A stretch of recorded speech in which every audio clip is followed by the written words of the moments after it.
ummata nagaa irratti dhukaasa banuun lubbuu lammiilee Oromoo nagaa galaafatu itti fufanii jiru. Haaluma kanaan godina Harargee lixaa aanaa mi'eessoo araddaa qilliftuu jedhamtutti guyyaa kaleessaa namoonni lama weerartoota kanneen lubbuu isaanii akka dhaban jiraattonni himanii jiru. Usmaan Baayyoo gabaasa qaba. Dullummaa Oromoo irratti mootummaa wayyaaneetiin qindaa'uun poolisoota addaa naannoo Sumaalee hidhachiisuun hawaasa qotee bulaa fi horsiisee bulaa irratti taasifamaatiin jiru guyyaa irraa ilmaan Oromoo danuu ajjeesuu fi rasaasaan madeessuun gaagama jabduu geessaatiin jiru. Haaluma kanaan guyyaa kaleessaa muddee 12 barkoom 2017tti hidhattoonni kunneen godina Harargee lixaa aanaa mi'eessoo araddaa qilliftuu jedhamutti lola uummata irratti bananiin lubbuun namoota lama rasaasa hidhattootaatiin akka darbite gabaafameera. Akka jiraataan aanaa kanaa tokko jedhetti hidhattoonni kunneen achuma aanaa mi'eessootti kan argamtu bakka jajjabaa jedhamutti kaambii tolfatanii of ijaaruun wayitii barbaadanitti nu weeraruun uummata nagaa meeshaa waraanaa tokkollee hin qabne irratti rasaasa roobsuun hawaasa tasgabbii dhoowwaatiin jiru jedheera. Namni kun itti dabaluu wayitii hawaasni diina isa weeraruu dhufe kana ofirraa qolachuuf gamtaadhaan carraaqii godhutti raayyaan ittisa biyyaa wayyaanee jidduu seenuudhaan hidhattoota kanneen tumsuun uummata irratti gocha gara jabummaa raawwachaatiin jiru jechuun dubbateera. Aanaa mi'eessoo araddaa qilliftuutti dhukaasa ture weerara poolisiin galte weerara kanarratti lubbuu namoota sanaaf darbee ture. Namoonni kun qonnaan bultoota raayyaa ittisa biyyaa fituu liyyu poolisii gargaaraa jira. Kan dhufee liyyu poolisii irratti dhukaasa bane liyyu poolisii ittisuu dhiisee uummata nagaa kana dhoorkuudhaaf ammallee jechaafii isaan godhaa jirani. Kana jechuun mootummaa gurguddoo kan harka keessaa qabu isaanuma. Karatti makalaasaan gargaarsaa akka geessu makara ta'e guddaa kanni tumaa miidhaa daangaa karaa deebisaa kan deengeddellee kana ijoollee makinaa lama kan arginu. Aanaa kanatti duulli hidhattoota kanneen gaggeeffamaatiin jiru yeroo dheeraa kan lakkoofsise yoo ta'u hawaasni naannoo sanii dammaqinaan of eeguu akka qaban yeroo gara yerootti qeerroon Harargee lixaa dhaamsa isaanii uummataaf dabarsaa turuun kan yaadatamudha. Godina Harargee bahaa aanaa meettatti lammiileen Oromoo nagaa 19 waraana wayyaanitiin ajjeefaman 7 ooyiruu isaanii keessatti ajjeefamuun gabaafame. Namoonni ajjeefaman kanneen iddoo hawaasni itti awwaalachuu barbaadutti akkan awwaalamne dhoowwamuun hawaasa akkan dallansiisee jira jedhame. Abdusalaam Hasan. Weerarri daangaa babal'ifannaa lafaa fi shira mootummaa wayyaaneen daangaalee Oromiyaa irratti xiyyeeffate badeensa lubbuu Oromoo baay'eef sababa ta'eera. Lammiilee Oromoo kumootaa dhibbaan lakkaa'aman qe'ee fi qabeenya irraa buqqiseera. Weerarri daangaalee baha Oromiyaa kibbaa fi kibba bahaa irratti xiyyeeffate kun waggaa tokko lakkoofsise. Waraanni humna hidhatee fi leenjeen uummata nagaa irratti bobba'e kun har'arraa boru fala argate jedhamee eegamus guyyaarraa guyyatti hammaataa deemuun hawaasa Oromoo yaaddoo hamaa keessa galcheera jedhu namoota nuti odeeffanne. Godina Harargee bahaa aanaa meettatti gochi duguuggaa sanyii weerara daangaa ka'umsa godhate lubbuu lammiilee Oromoo 19 ol galaafachuu ragaan jiraattota aanichaa irraa arganne ni mirkaneessa. Waraanni wayyaanee daangaa aangoo heera biyyattiin qabu cabsuun poolisii humna addaa naannoo Sumaalee cinaa hiriiruun lubbuu lammiilee galaafate. Akka odeeffannoon aanicha irraa arganne mul'isutti lubbuun lammiilee nagaa aanaa meettaa magaalaa Calanqootti dhuman hedduun isaanii walitti bu'iinsa daangaa waliin gonkumaa hidhata kan hin qabnee fi hawaasa nagaa ooyiruu kunuunfataa jiran bakka isaan hojii isaanii hojjetaa jiranitti tarkaanfii gara jabinaan lubbuu isaanii baasaniiru. Namni taatee kana dhiyeenyaan hordofaa turee fi obboleessi isaa ooyiruu bishaan osoo obaafatu rasaasaa waraana wayyaaneen rukutame yeroo ammaa hospitaalatti yaalamaa jiru tokko OMN'f yaada laateen namoota Calanqootti dhuman keessaa 6 namoota nagaa hojii dhuunfaa isaanii irratti bobba'anii fi waan magaalaa san keessatti uumameen gonkumaa hidhata kan hin qabne ta'uu eeruun waraana raayyaa ittisaa wayyaanee keessaa tokko naatoo tokko malee gadi qabee dhukaasuun lubbuu lammiilee kanaa galaafateera.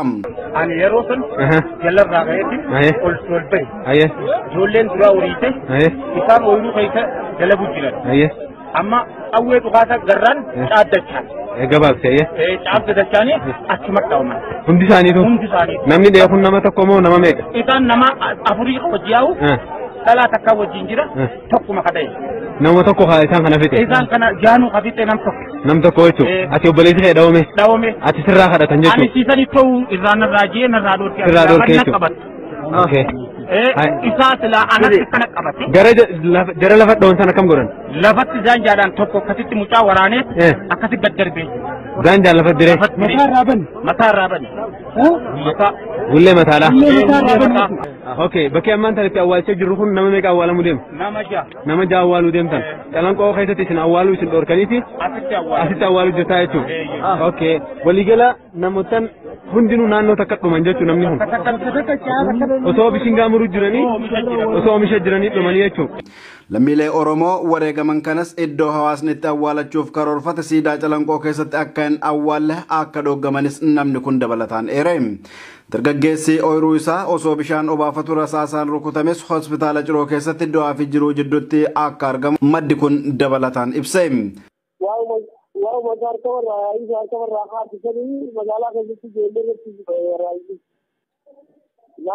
Atau negara kaya itu karena berani di jendela toko ini toko kajianama toko dia itu toko mana gerakan mana karena wala haji mah betul gerakan ada Allah gerakan jadi di sini itu dia di jalur buku itu mungkin anda kira jadi salah kami malam nama sudah negara dia wala Haye. Tarkaanfiin gara jabinaa fi duguuggaa sanyii irratti xiyyeeffate kun ergama siyaasaa biroo kan of keessaa qabuu fi uummata Oromoo fi naannoo Oromiyaa tasgabbii dhowwuun tokkummaa yeroo ammaa uummata Oromoo jidduutti mul'ataa jiru deeguuf yaadamee tarkaanfii fudhatame akka ta'es xiinxaltootni akeekaa jiru. Godina Shawaa Kaabaa magaalaa Shanotti qeeroon magaalichaa weerara daangaa Oromiyaa irratti kallattiilee hedduun humni addaa naannoo Somaalee wayyaaniin deeggaramu uummata irratti banee jiru mormuun hiriira baanii jiru. Gama biraatiin bulchiinsi Qimbiibitti lafa jireenyaa barsiisotaaf seeran kenname dhoowwatuun uummanni dallanee akka hiriira bahu godhee jedhamee jira. Faayizaa Iliyaas gabaasa qabdi. Biyya teenyaatu weerarame lammii teenyaatu dhumaa jira. Kunurraa dhaabbachuu qabaa jechuun godina Shawaa Kaabaa aanaa Qimbiibitti magaalaa Shanotti mormiin jabaan gaggeeffamaati jira. Mormiin kunis dhaadannoolee garaagaraa sirni mootummaa biyya bulchaa jiru xumura akka argatuu fi daangaan Oromiyaa haa kabajamu kan jedhus ture. Magaalaa Shanotti yeroo ammaa sochiin takkalleen taasifamaa akka hin jirre himanii ganama irraatirraa jalqabee ajjeechaan ilmaan Oromoo aanaa meettaa keessatti poolisoota raayyaa ittisa wayyaaneetiin raawwatamaa jiru akka nurraa dhaabbatu jechuun qeerroon sagalee isaanii dhageessisan. Mormiin kunis muddee 13 bara 2017 ganama irraa sa'aatii 2 irraa kaasee barsiisota hojjettoota mootummaa akkasumas qeerroowwan magaalaa fi baadiyyaa kan of keessatti hammate ta'uu himan. Sirriidha ganama sa'aatii 2 irraa eegalee mormii guddaan gaggeeffamaa jira. Barsiisota hojjettoota mootummaa akkasumas immoo qeerroowwan dargaggoota hedduun qabate yoo ta'u dhaadannoo fi sababni ka'umsa isaa immoo bulchaan aanaa Qimbiibiiti. Obbo Alamuu Naggasaa kan jedhamu bakka qeerroowwan sobuu fi akkasumas immoo lafa jireenya barsiisota gaara ajajamee jiru kennuudhaaf kan ka'e uummanni dallanii kan hiriira bahe ta'uu isaati. Dorkaan jira amma ammaatti poolisiin Oromiyaatis uummatuma waliin jira.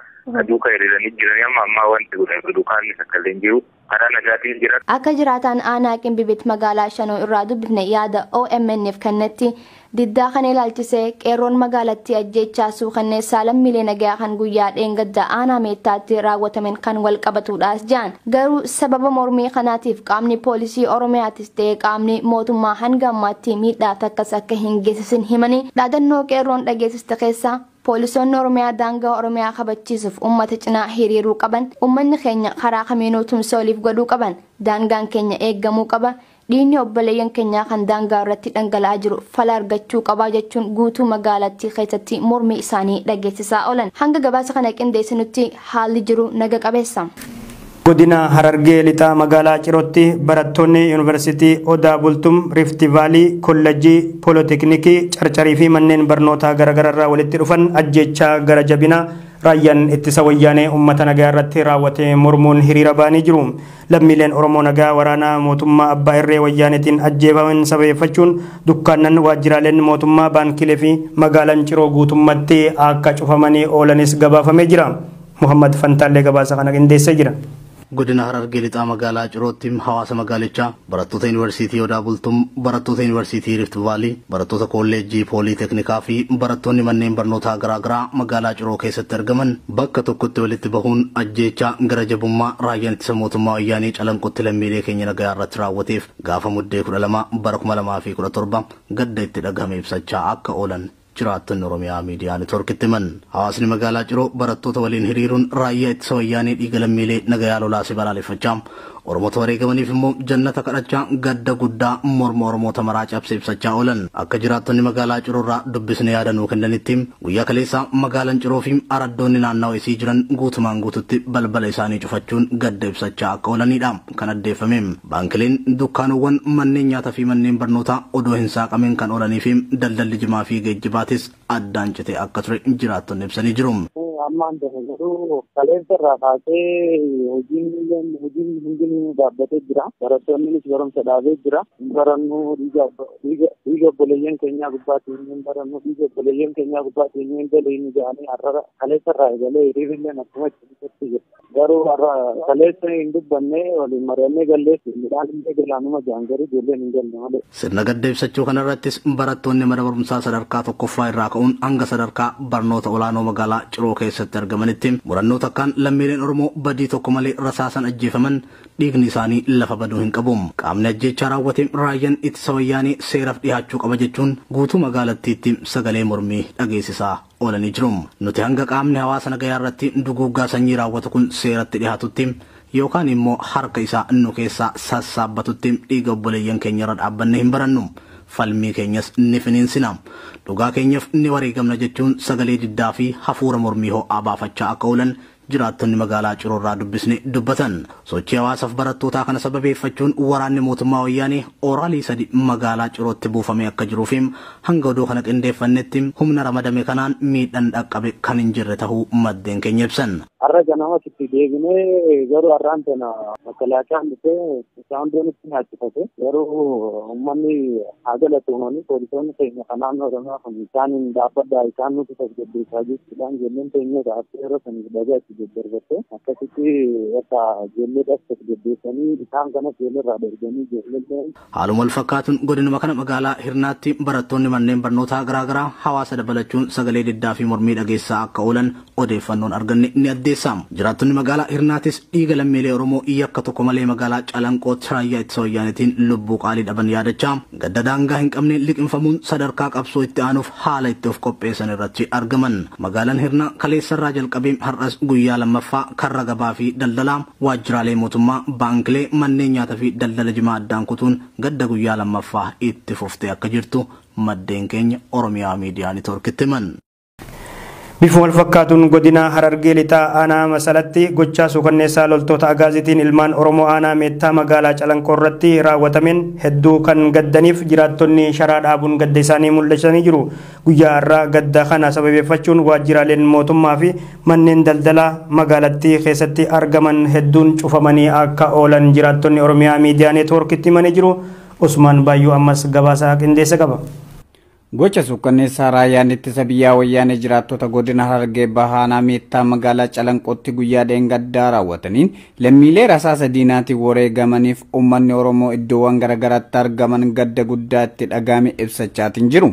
Haaluma kanaan godina Harargee lixaa aanaa masalatti jiraattonni aanichaa gandoota isaaniitti sharaa dhaabachuudhaan guyyaa har'aa gadda isaanitti dhagahame ibsachaatiin akka jiran himameera. Akka jiraataan aanaa masalaa tokko nuuf ibsetti gadda ajjeechaa suukanneessaa loltoota agaaziitiin uummata nagaa irratti raawwatame kanaan wal qabate dhaabbileen garaagaraa kanneen aanaa kana keessatti argaman waajjiraaleen mootummaa manneen baankii fi dhaabbileen daldala dhuunfaas cufamuudhaan hawaasni gadda isaanitti dhagahame ibsachaatiin akka jiran ibsuun guma goottan wareegamanii ammoo akkamitti deebifna yaada jedhu irrattis mari'achaatiin akka jiranillee dubbateera. Harargeen kaana magaalaa masalaatti guyyaa dheengaddaa egaa uummanni Oromoo Harargeen magaalaa aanaa meettaa magaalaa Calanqoo irratti raayyaan ittisa biyyaa tarkaanfii diinummaa fi garaagarummaa uummata Oromoo irratti fudhate tarkaanfii qonnaan bulaa oomisha keessatti qotaa jiru kiyyatti lafa fitanii uummanni aanaa masalaa isaa barra aaree siyaa'ee halee yeroo aanaa masalaa fi magaalaa fudhattee gajjaara godhaafatee deemtee karaa garoodaa fi deemtee jirti.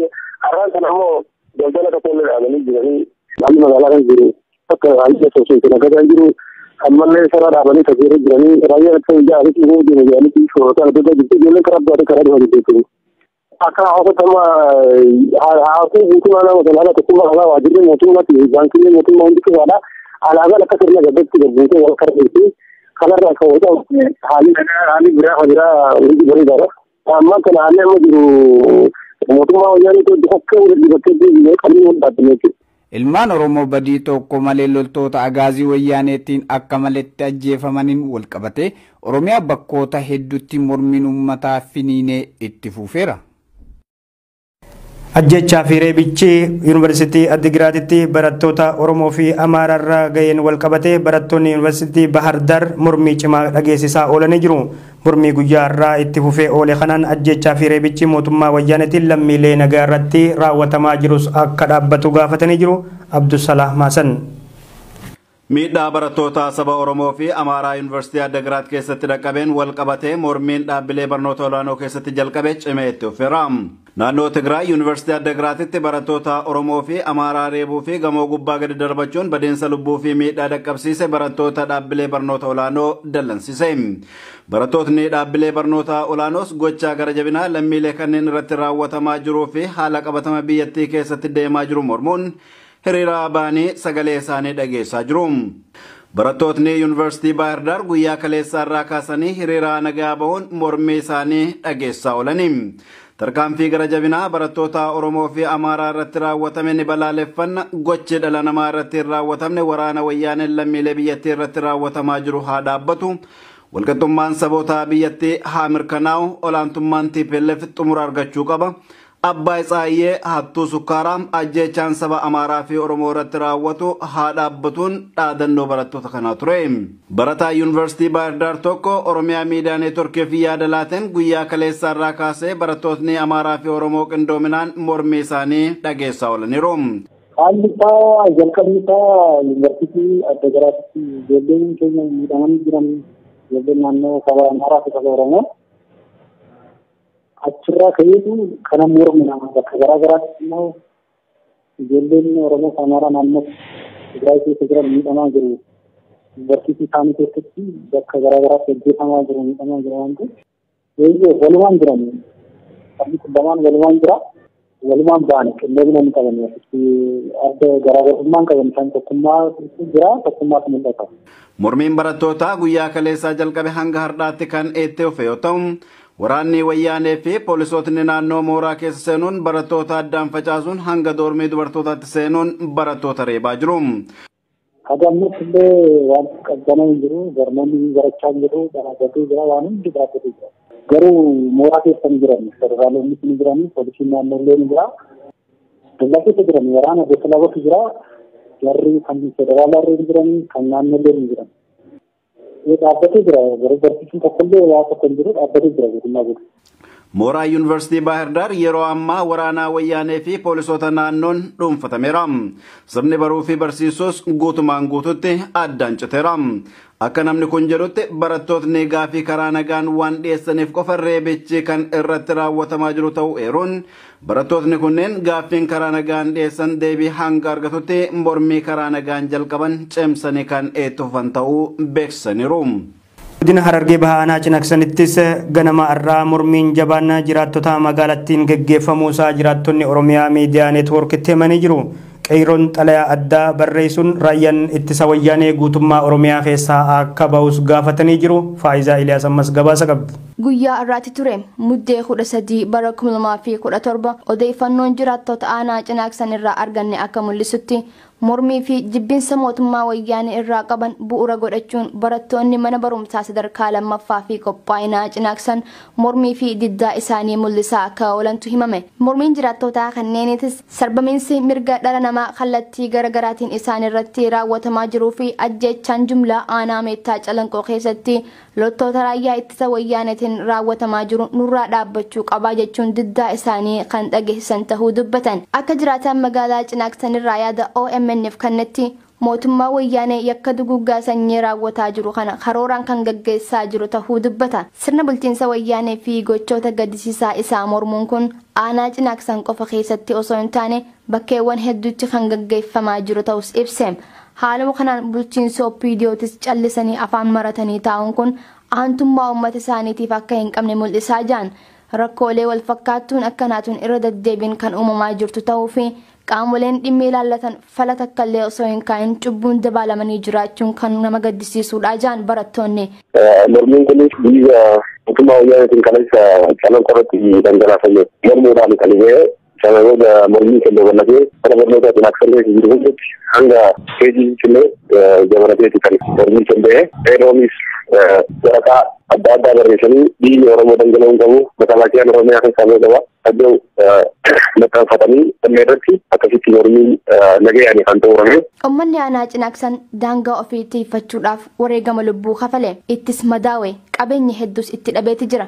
Fuulduraafis taanaan aarsaa barbaachisaa mara kafallee daangaa keenya tiifannaa jaan jiraattonni aanaa Cinaaksan. Poolisii Oromiyaatiin gabanumaan gabatoofachuun barbaadamaaniif ijoollee kana karaa nagayaatiin akka gaggeessanii bakka hundi deemanii baandiraa wayyaanee mootummaa wayyaanee bakka itti bakka hundatti gabbuusaa turan hanga waajjira bulchiisaatti deemanii dhiirri uummata keenyaa qabanqatti akkasitti dhangalame irraa haasee sammuunis yaadaanis nagaya hin arganne sababeeffachuudhaan barattoonni mana barnootaatti wal mari'achuudhaan yeroo ba'an qeerroonis mariitu ture Oromoo sana irra dhaabbatamee karaa nagayaatiin osoo karaa hin cufin osoo wanta ta'e hin beekin mootummaa wayyaanee kana balaaleffachuudhaan mootummaa wayyaanee lubbuun qabu daawun wayyaanee waliin jedhamu bal'inaan akkasitti dhageeffamaa ture. Qaamni aangoo bulchiinsa Oromiyaa ifarkaa qabu humna federaalaa rakkoo ijoo ta'e kanarraa kaasuu qabaa jechuunis dhaamsa dabarsan.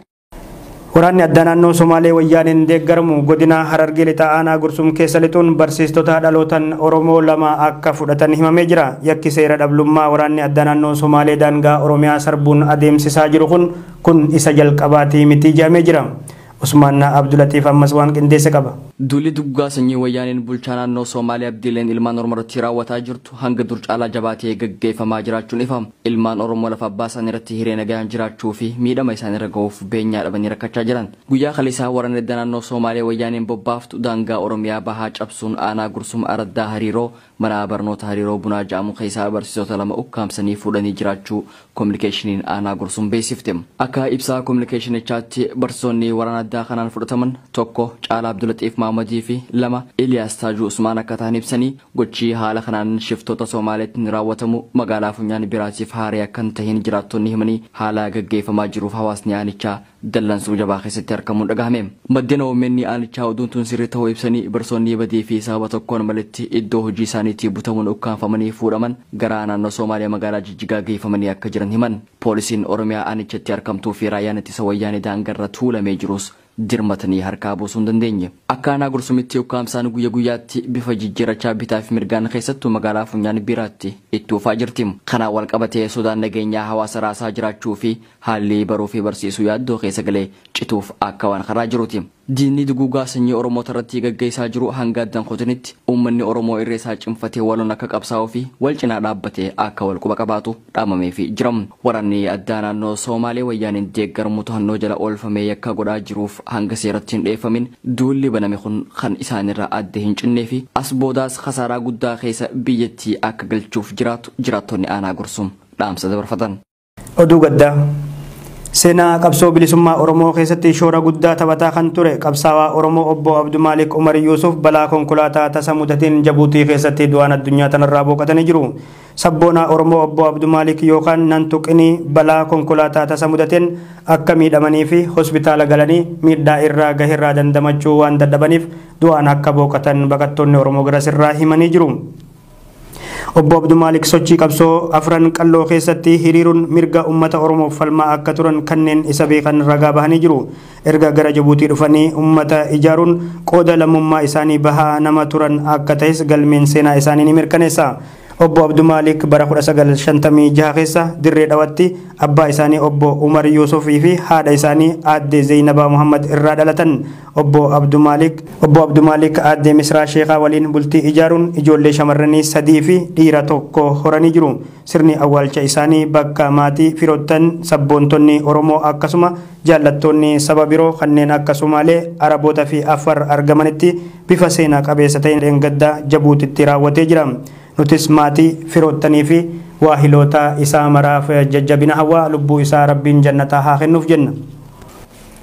Dhumarratti oduu biyyaalaa Ameerikaan Kuuriyaa Kaabaa waliin dubbachuu akka feetu hoogganaan Ameerikaa olaanaan tokko dubbatanii jiru. Ministeerri haajaa alaa Ameerikaa Rex Tillerson biyyi isaanii dhimma oomisha nukleeraa Kuuriyaa irratti bulchiinsa Pyongyang waliin haal duree tokko daawwattoota keenya oduun ammaaf qabannee dhihaanne isaan gammaa isin dhageessifne qophiilee Oromiyaa Miidiyaa Neetwoork hafan waliin akka turtan kabajaan isin afeera an gara kiyyaan nagaatti.